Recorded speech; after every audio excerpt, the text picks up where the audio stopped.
এই শহরে দাড়ির দিকে তাকানো যায়। পৃথিবীতে আমি টেলিভিশনে লক্ষ্য করি আফ্রিকার ছোট ছোট দেশগুলো তাদেরও রাজধানী দেখা গাড়ি দেখি, কিন্তু এরকম লক্কর ঝক্কর এবং এইরকম গরিব গরিব চেহারা, বাংলাদেশটা এত এগিয়ে গেছে, এখানকার বাসগুলো দেখলে মনে হয় না বাংলাদেশের কোনো অগ্রগতি হয়েছে। এর চেয়ে মফস্বলের গাড়িগুলো একটু বেটার। এই কথাটা বলতে বলতে আমি কত যে বললাম। এই ব্যাপারে কিছু আপনারা একটা কারণে ব্যবস্থা নিচ্ছেন না, কারণ এখানে ডাম্পিং করতে গেলে দেখা যায় ওই ধরনের গাড়ি আর পরের দিন রাস্তায় বের হয় না। তখন যারা বলেন যে এসব গাড়ি চলছে তারাই আবার বলেন জনদুর্ভোগ হচ্ছে। এই সমস্যাটা তো আছে। বিআরটিএ অনেক প্রোগ্রাম, অনেক অ্যাকশন প্ল্যান,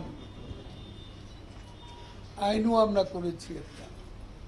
তারপর রেজাল্ট, আমার রেজাল্ট তো তিনটা দরকার। একটা হলো যানজট মুক্ত, আরেকটা হলো দুর্ঘটনা নিয়ন্ত্রিত। দুর্ঘটনা বন্ধ হবে না, পৃথিবীর কোনো দেশে বন্ধ হবে না। এটা যানজটও নিয়ন্ত্রণ করা যায়। যানজটও একেবারে কোনো দেশে নেই, সব দেশেই আছে। এখন এটা যানজট নিয়ন্ত্রিত এবং দুর্ঘটনা নিয়ন্ত্রিত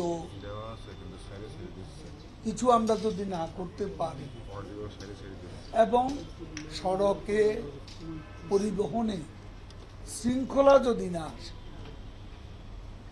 তাহলে আমরা নিরাপদ সড়কের স্বপ্ন দেখি কি লাভ? প্রতিনিয়তই কথা শুনতে প্রায়শ ঈদের আগে চেয়ে ঈদের পরে দুর্ঘটনা বেশি এবং মর্মান্তিক কিছু দুর্ঘটনা হয়েছে। এগুলো তো মন্ত্রী নয়, মানুষ হিসাবে আমাদেরকে কষ্ট দেয়।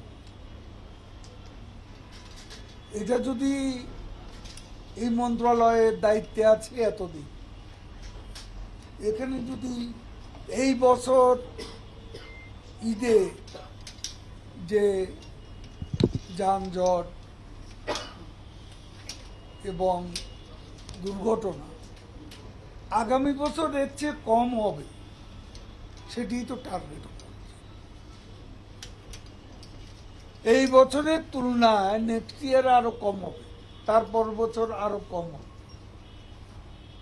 তাহলে আমরা এখানে কাজ করছি,